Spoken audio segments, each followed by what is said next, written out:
Happy 2022 to all you melanin rich people in Japan and all over the world. Of course, you know I'm Takamaru, and this is Afro-Asiatic Perspectives. Okay, Reverend Afro-Asiatic.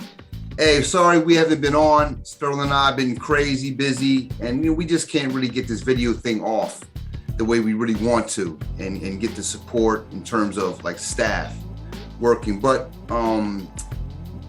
because I have a book coming up, dropping in February 2nd, 21st Century Japan Decoded, and I don't have a hard copy for you, but I do have a picture of the cover for those of you who have not seen it. Yeah, a couple months ago, I put the preliminaries of the cover online and got some very, very valuable feedback. So we took that feedback, went back into the lab, and came out with something more. Yeah, so it's going to drop February 2nd, and I want to talk to you about something that's in the book. But before I do that, also, I've been trying to do that. I actually made a meme. It's my first shot at making a meme, so please go easy on me. I'd like to share it for you. And this actually is related to the book as well. Okay, right? Some of you may have seen the picture before, but of course I have my own little meme written here. It says, when J-Specs tried to give me a Gaijin interview. J-Specs tried to give me a Gaijin interview. J-Specs is an acronym that I've coined, and it stands for Japanese Self-Proclaimed English Experts. Let me say that one more time. Japanese Self-Proclaimed English Experts. And this is a variation of the Eigoho. And I've done a video on Eigoho. That's another coin terminology that is in the book. And this isn't all in response to the traumatic way that Japan lost World War II.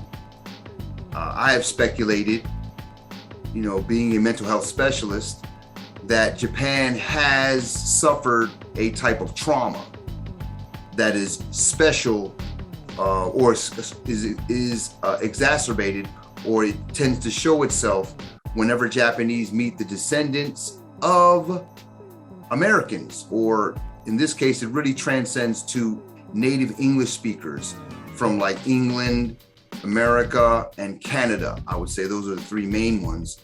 But then those are the three main ones, and then it kind of goes off from there. You can actually see this in contrast to how Japanese respond or relate to non-native English-speaking countries outside of Europe, okay? Because when you see a French person, they still connect it to the European thing. But I know many Brazilians who live here, and many Peruvians, many Indians, and the way the Japanese relate to them or respond to them is totally different than how they do to native English speakers. I've speculated in the book that when Japanese meet the the descendants of the colonizers, it triggers a passive response. But whenever there's a passive response that's triggered, their tendency to be confrontational is snuffed out. And so what happens? That's when you see the complex, right? When Japanese always want to haro and thank you and these kinds of things. They have to say something in English to you, but they don't do that to Indian people. They don't say, namaste to them. Someone from Spain, they're not like, adios or anything like that. It's only for English. Why? Because America not only conquered Japan, but then there was a 7-year period where nobody could go in and out of Japan, right? It was General MacArthur and his SCAP force. What is SCAP? Supreme command of allied powers. I believe that's what the acronym stands for. And for almost 7 years, they alone were inside Japan with the Japanese people that they just conquered. And not only did they force themselves on them, but they also forced Western culture. And the biggest form of it is the fact that in Japanese schools that teaching and learning of English is compulsory. Okay, so again, how would you imagine, or how would you like it if someone forced you to learn a foreign language? And not only that, but then the language of the country that conquered you, and not just conquered you, but I mean, as Dave Chappelle so eloquently points out, they got the masculinity bombed out of them. That's how he puts it. It was such a big tragedy. Okay, I don't want to go too much into that. That's not what I'm here to talk about. But that's what all goes into J-Specs and the Ego Ho thing. And so when you look at this right here, it says, when J-Specs tried to give me a Gaijin interview. Another part of that complex is the Gaijin interview. So whenever they meet someone who's not from Japan, they instantly put them through an interrogation. And this establishes kind of in a passive way, like who's asking the questions, who's answering the questions. And it also sets in place that, you're a foreigner and you're strange and you're kind of by yourself. And we, the Japanese, are everything that is related to good and normal. Okay. Now I'm giving it to you kind of in extreme value so you can understand it. Each and every person varies, as you know, there's a gradation level. However, every Japanese person exhibits symptoms of this complex. Okay. So whenever you meet a Japanese person, you come over, you'll notice that they always ask you these same questions, a series of questions, and it always begins with, where are you from?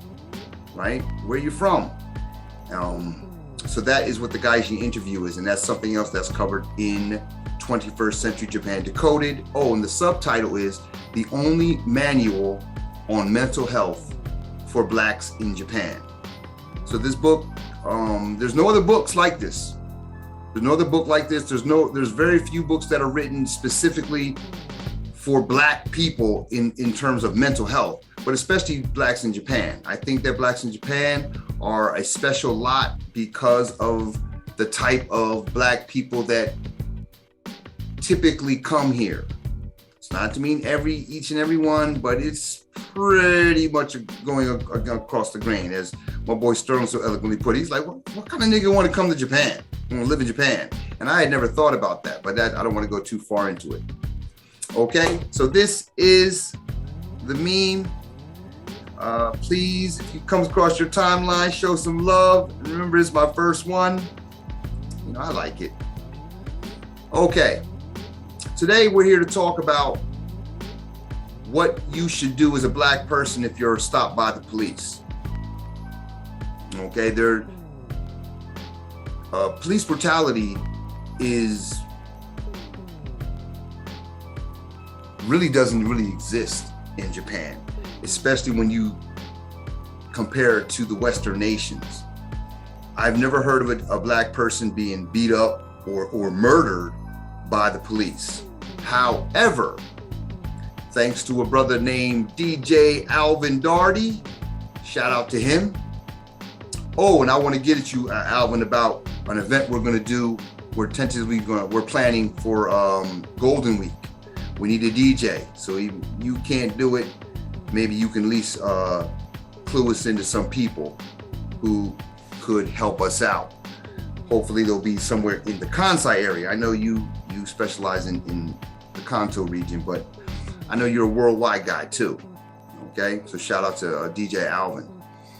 Okay, well I did an interview with him, and I believe it's on this channel, a series. I think I broke it down into 3 interviews where he really broke down his plight or the experiences he has with getting stopped by police on a regular basis.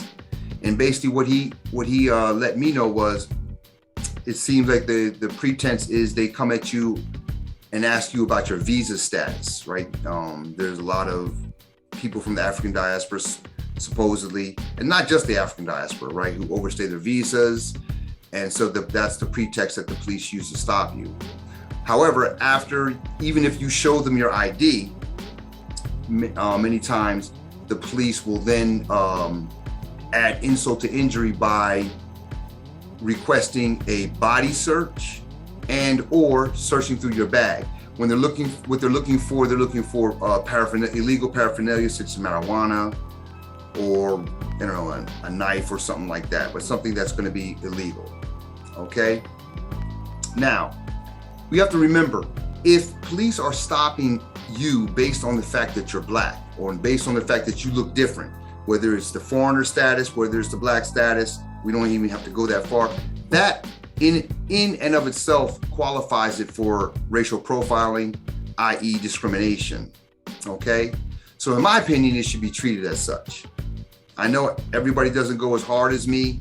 I don't expect everybody to.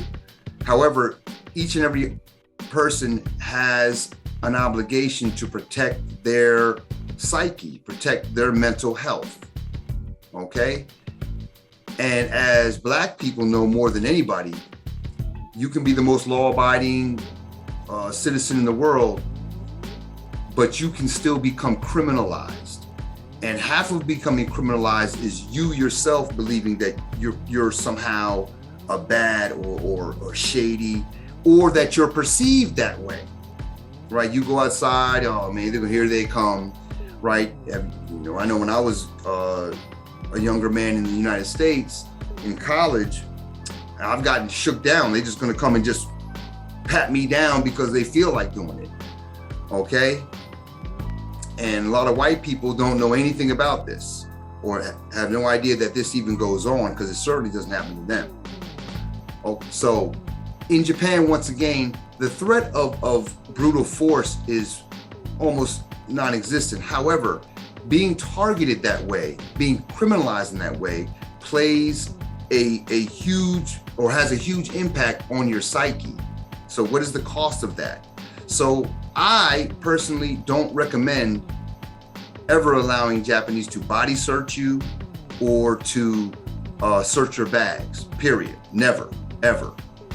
Once again, I am addressing people, Black people in Japan who are law-abiding. I'm assuming that your visa status is straight, okay? And when the police come across you, you're not involved in something that could be construed as against the law, okay? So all those things, you're going to work, you're coming out of an establishment, you're going to and fro somewhere, you're chilling out in the park, okay? You're having a good time with, chatting with your buddies.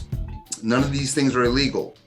And you have a right as a tax-paying resident to be treated in a first-class manner. You should think of yourself as first class. You should conduct yourself in a first-class manner. Okay, these things out of the way. There is a certain procedure that I recommend that you follow when stopped by police. Now, once again, everything that I say has been tested over and over again for well over a decade, okay? And I'm only telling you things that get results. The biggest difference between getting stopped, I'm gonna say United States because that's where I'm most familiar with outside of Japan. The United States and Japan, after the threat of violence is out of the window, I'm talking about just the interrogation part, is in the West, if you know, especially think of a white person. If a white person gets stopped and they feel like they're being unfairly targeted or something, they'll let the police know. What are you stopping me for? Maybe they don't have this attitude, but they'll definitely let them know. They'll start asking them questions, right? And they'll be a little defiant, okay? You don't want to do that in Japan. You never ever want to show any kind of defiance, even if in your mind you're like, F this is ridiculous, blah, blah, blah, blah. The thing about being stopped by police in Japan is, remember, this is Japan. And in Japan, any confrontation, for a Japanese person, the main thing is to save face, always. And I'm sorry, even before that, the most important thing is to maintain harmony, the wa of the atmosphere. That is the obligation of every Japanese person. And that's a big difference. Okay, so even if you've been wronged, and I'm talking about a Japanese person, rarely will you see them just go off, like right from the door. It might escalate to that point, but that's only after they have demonstrated that whoever they're talking to is way off code. And that's another, I say that I call it the Yamato Code, which is the edicts that govern Japanese thought and behavior. Okay, Yamato Code, that's in the book, 21st Century Japan Decoded. Okay, so let's just, assuming that there is a code, assuming is a script, so to speak. Okay, shout out to my man Dave in New Zealand who came out with that, who coined that. You have to follow the script. If you do anything else off of the script, if you do anything off color to Japanese people, that's going to be looked at as wrong. Okay, that's where you have to just respect the fact of where you're at. Okay, so where you're at. So the main thing, just notice, what do Japanese people do whenever you're in your office, in your surroundings? Again, we're talking about, self-respecting Japanese people. They always are what? Reserved, right? No matter what, to the point where it's kind of annoying sometimes with some of the ladies, like, oh, so desu ka, huh? So ne. And they have to almost behave in a certain manner that is prescripted. Okay, so that means, if that's true, then that means an innocent person, there's a prescripted way for an innocent person to behave, and there's a prescripted way for a guilty person to behave. Okay, now going back to the saving face thing, whenever any kind of police situation occurs, if police stop you, a Japanese person, anyone, that instantly breaks the harmony. So one of the consequences for breaking the harmony is people stare. Okay, that's one of the reasons why people might stare at you on the train sometimes. And you think, oh, it's because I'm a foreigner, blah, blah, blah. Yeah, that's part of it. But just being a foreigner is kind of off code because you look different, right? I don't want to get too far into that. But so thinking about the code, one of the main things you can never do, if you get animated in your delivery, if you speak out of turn, if you get defiant, that equals guilty to Japanese people. Even if you have been wrong, even if everything you're saying is totally on point, that's not how it's going to be perceived by the Japanese onlookers. And the Japanese onlookers are the judge and jury in this case, not the police officers themselves, believe it or not. Okay, the police officers are going to take cues from whatever's going on around them, because remember, it's the harmony. So if the people onlooking start thinking the police are wrong in any way, even if they're incompetent in their duty, the police start to lose face. And then that's when you'll see they'll start backing up and backing off. And there's several ways to do it, okay? But you have to qualify as an innocent person. How do you qualify as an innocent person? Okay, well, first thing you have to do is, when you see the police coming your way, when you realize that they're gonna target you, you have to kind of draw the line in the sand of what you're going to do. Are you willing to be searched? Again, I recommend that you don't, but some of you say, I don't really care. Because remember, if you show your ID and you get searched, and you allow them to search your bag, it's gonna be over in a couple minutes, right? And you're gonna be on your way. But again, at what cost to your psyche? But if that's where you're at, then easy, you just do that. Show them your ID, let them acquiesce to letting them look through you and pat you down, and they're gonna send you on your way. If you're not willing to do any or all of that, you need to decide that, wherever you are on this, you need to decide that and get yourself together. Like, take a deep breath, ground yourself, and you need to do this before you even make eye contact, before you even address them, before you do anything, okay? Having sorted that into your mind, there are a couple other considerations. I'm going to share part of the book with you, if you don't mind. It is. Okay. All right.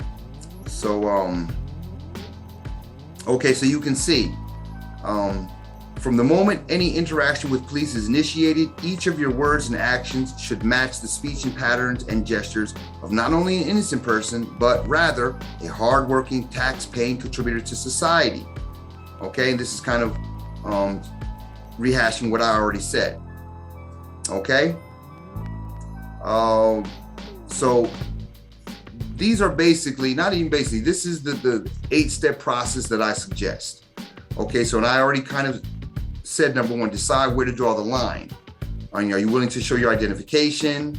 Body search, where are you at this? Okay, but whatever you decide, it says, you can see down here at the bottom, stand your ground and do not compromise once the pressure starts building, and the pressure will start building. Okay, so number 2, you need to be pragmatic in your decision for number 1.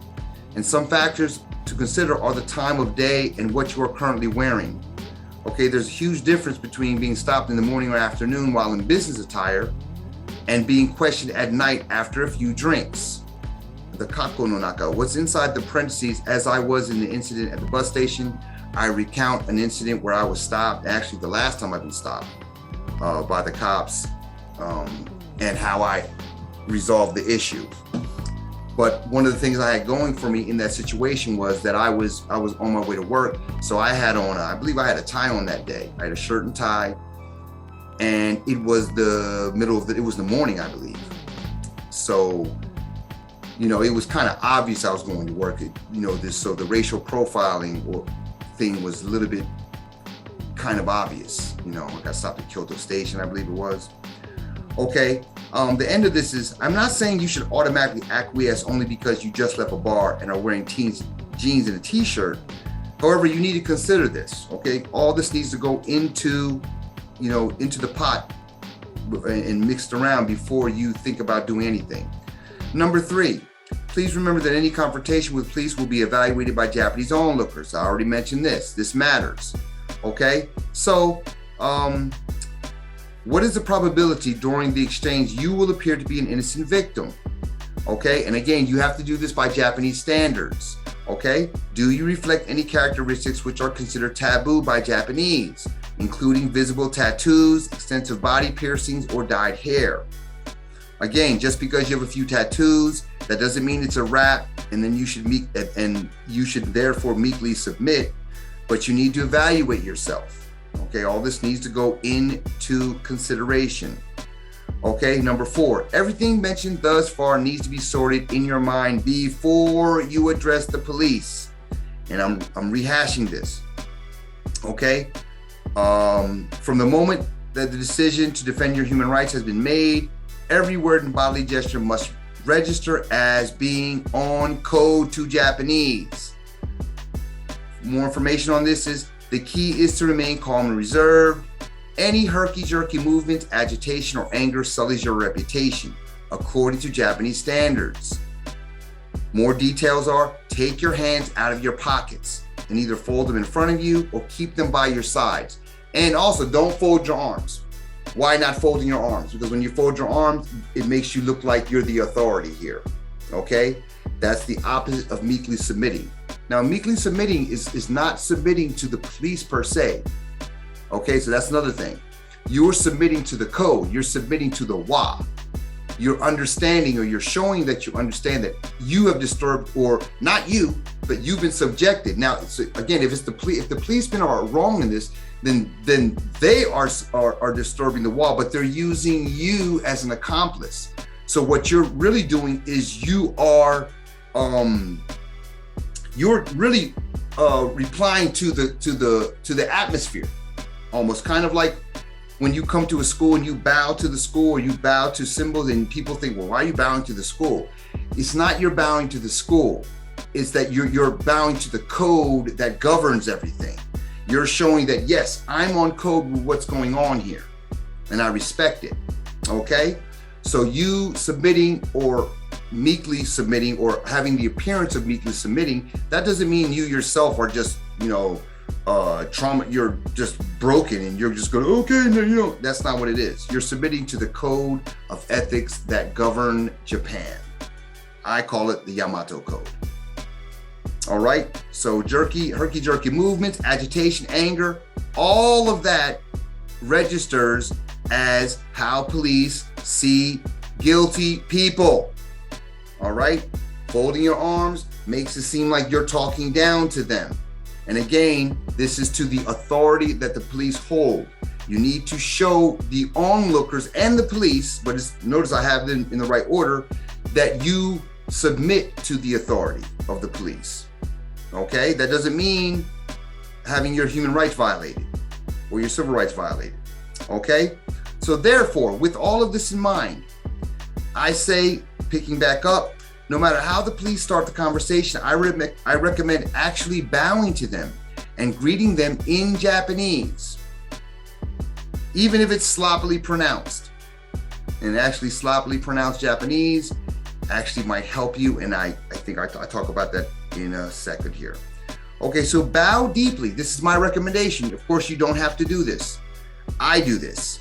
Bow deeply, and before coming back direct, make sure to briefly pause. It is vital that your bow, even if it looks goofy, comes off as sincere and respectful. You want to appear congenial, but do not smile too much.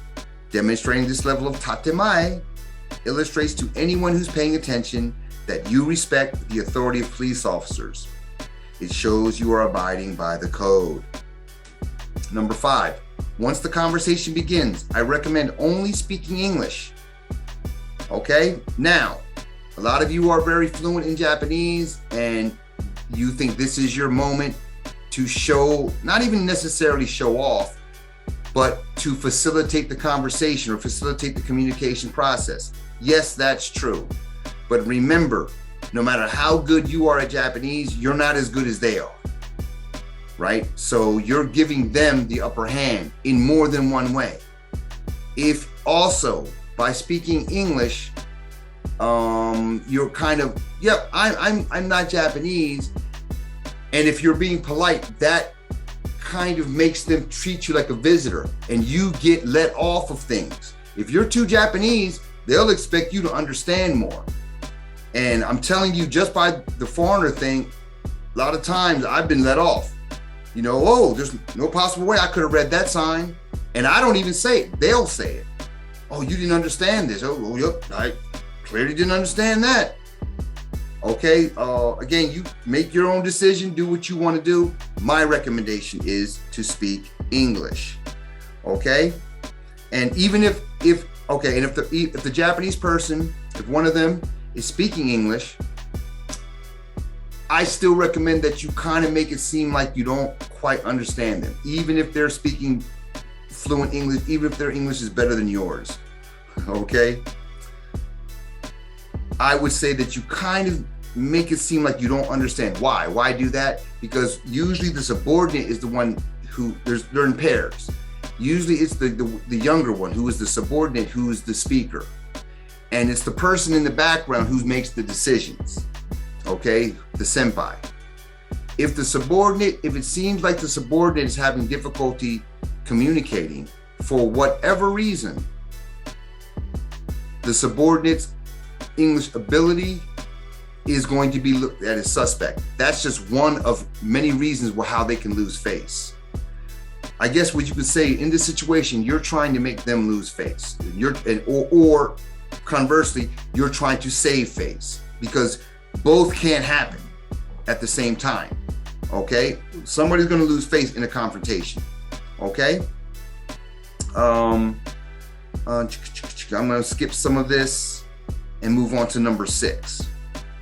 If you're willing to show your identification but nothing more, you can easily have it in an easy to reach place like your in your pocket and quickly produce it. However, this may not appease the police officer's request for a search or a pat down. I think they called it a body search. Okay. So therefore, if you're willing to give your identification, right? If you're willing to do this, my recommendation is if you have a bag that it says, as you retrieve your wallet, you want to inadvertently reveal the contents. So open your bag right in front of them and get your wallet out. And you don't want to make it obvious you're showing them what's inside your bag. But what you want to do is you want to make it clear that you're not trying to hide anything, right? So it says, try not to make it obvious that you're letting them see inside your bag, but rather only that you are not paranoid about hiding anything. After that glimpse inside your bag and checking your identification, it is likely they will waive the rest of the search.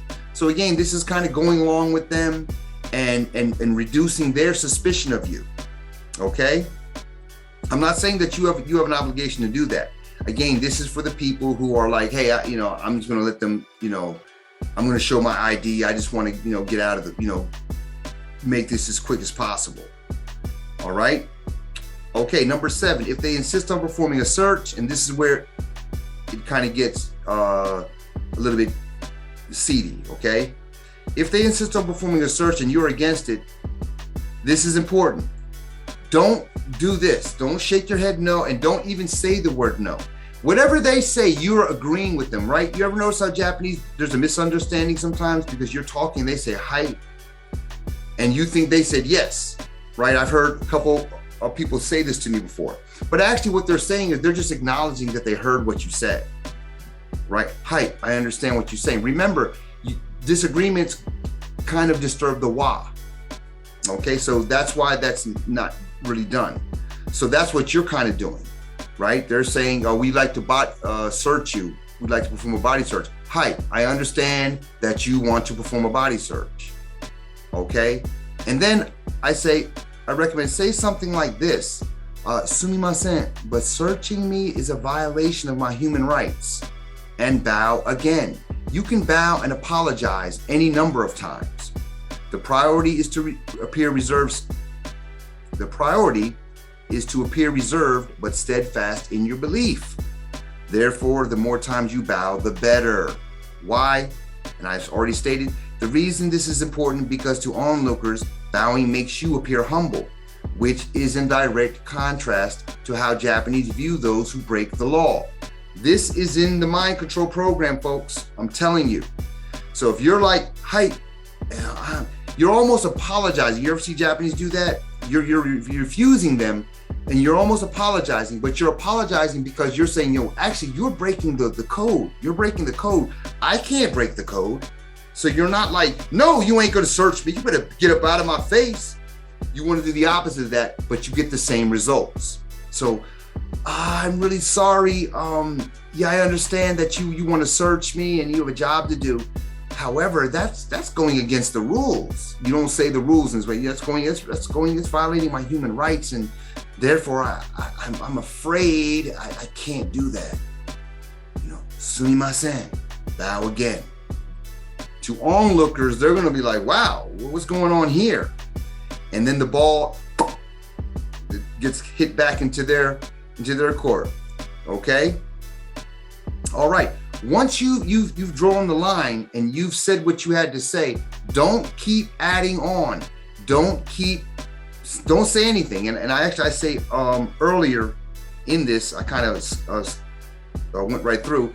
One of the points you want to do is, especially when I said the English part, when you just speak English, you ask them questions and you make them explain. The more they're explaining and the more you just stand on your square and remain steadfast, the more you look like you're innocent. Why? Because they are doing the explaining. The guilty party is the one who's always doing the explaining, right? We call it explaining, right? Well, see, what happened was, and no, I can explain that. Yeah, you're just digging yourself deeper and deeper. But when you're steadfast, when you're the righteous person, okay, well, why? And you throw the ball back to them and let them explain.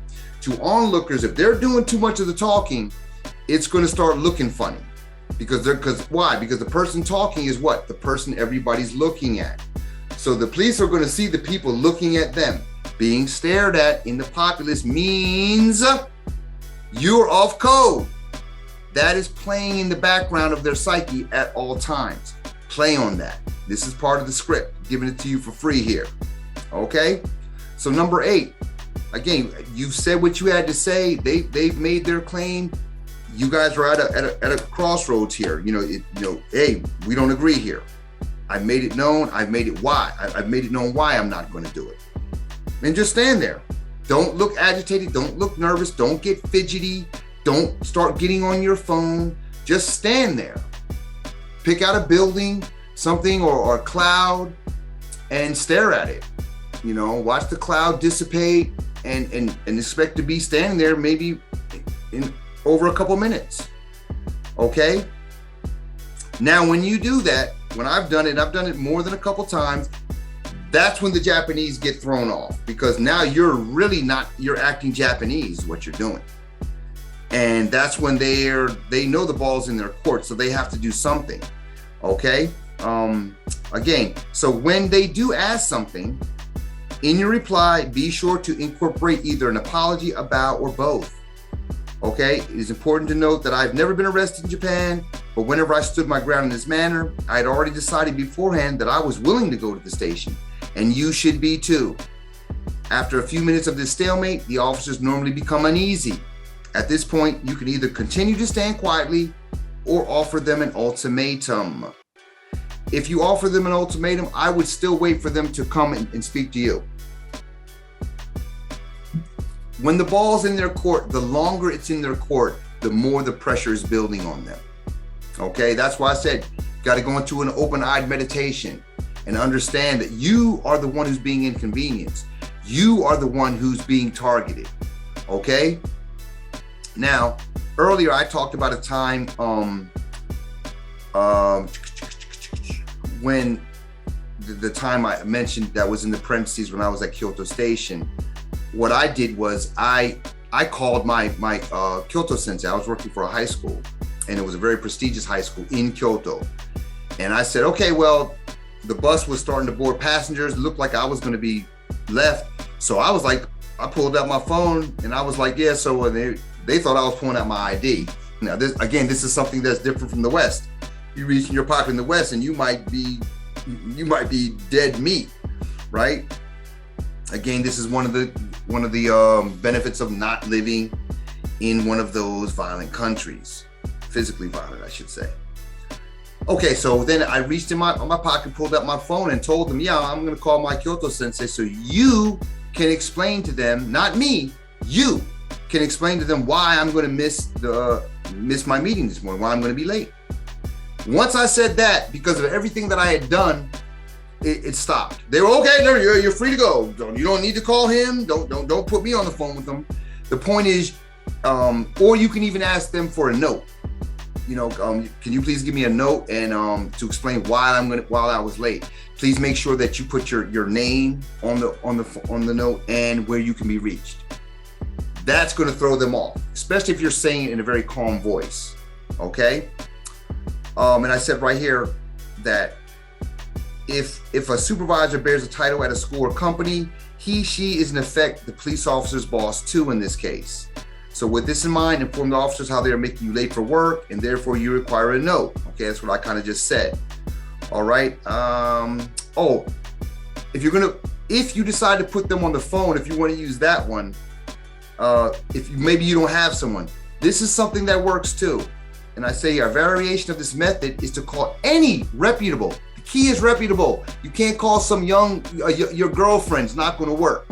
Okay, well, actually she might work if she knows how to speak and everything like that. But if you say she's your girlfriend, it becomes a little bit too subjective, I think, but maybe it would work. Maybe it would work. Hopefully you don't have a ego ho bimbo. If you have a woman that knows how to speak and she knows how to state her case, especially if she's older, it might work. But the key is reputable. Okay, that will vouch for you and will automatically know that you didn't do something wrong. Okay, now make them explain to a Japanese person what happened and check out their reaction. Okay, so again, I said never forget that you are the one who's being inconvenienced. I already said that. Therefore, the onus is on them to explain why you are being detained. Now, this is important. In most cases, your supervisor, whoever is contacted, will tell you to comply. Okay,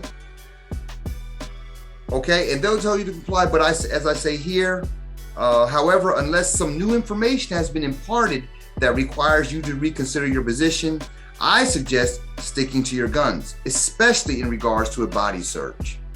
Okay? So then going on, some people may be thinking, if my supervisor or any Japanese person I contact is going to agree with the police officer no matter what, then why go through the trouble of even contacting them? Because going through the trouble is the point. So spread that trouble around by contacting others. Okay, you've already been inconvenienced. So if the police are willing to allow a petty event balloon into a full-blown situation, why should you be the one who stands in opposition? If the officer really has probable cause, let him or her explain this to someone you are certain he respects. Furthermore, at some point, it is necessary to draw a line in the sand in regards to what you are willing to tolerate. And it has to start sometime. Why not now? And this is important. Once a third party who is Japanese has entered the dialogue, everyone, all the Japanese people involved become duly concerned with what? Saving face. Why? It's a confrontation and it's disturbing the wa. This usually means multiple apologies on both sides and possibly written reports even being issued. This could entail tedious communications between higher-ups who were not even present at the time and place of the incident. Never appear agitated or angry and keep apologizing and bowing, but do not shy away from turning this into an incident which requires scrutiny. When the smoke clears, you will have established the fact that being singled out as a lawbreaker or anything less than first-class treatment will not be tolerated. Folks, this only means that you wish to be treated just like any other law-abiding Japanese person. Okay, okay? All right. I hope that was clear. Again, that's coming straight from 21st Century Japan Decoded. The key point here is about the trouble, I should say, before we get off of that. You have been troubled already. Okay, so you have to remember what your status is according to what they believe in Japan. They believe you're a visitor. They believe that, you are being supported by somebody at all times. So this is the moment to play into that. Okay, you need to talk to my mom then and explain, to talk to them, not with this kind of attitude though. All right. And if they don't have probable cause, just the fact of having to go through all of that, just the fact that you brought somebody on, even if after you get off the phone, now they know that somebody is going to follow this up. This person's probably going to call you back, or if you don't contact them soon or you don't show up soon. So even once you get off the phone, okay, you're going to comply with the body search? Sumimasen. I thought I already explained, and maybe they're thinking you're going to agree with what the person on the phone said. Yes, I understand that her recommendation, and I've considered it, but I just can't. It's a violation of my human rights. Again, I apologize. I'm sorry. And just stand there. They're either going to have to take you down to the station, right, or violate your human rights, or let you go. Okay, and again, another thing, what you're doing by doing all of this is they're going to remember you after this. They're going to remember you. It's going to be filed. So those police officers are definitely not going to bother you anymore. And if you get their names, if you ever get stopped again for a similar situation, you can bring those names up. This is similar to Officer Suzuki and Officer Sato when they stopped me. Oh yes, and you don't know how thorough their meetings are. They might know about that. They'll be like, oh, this is that. You know what I was going to say, right? And you've established that you are not the one to be messed with, okay? And you've done it according to their code of ethics. In that situation, they have no choice but to respect you or risk losing face themselves. And as we discussed in the book, losing face is the worst thing that can happen. Because why? Because you get thrown into social purgatory.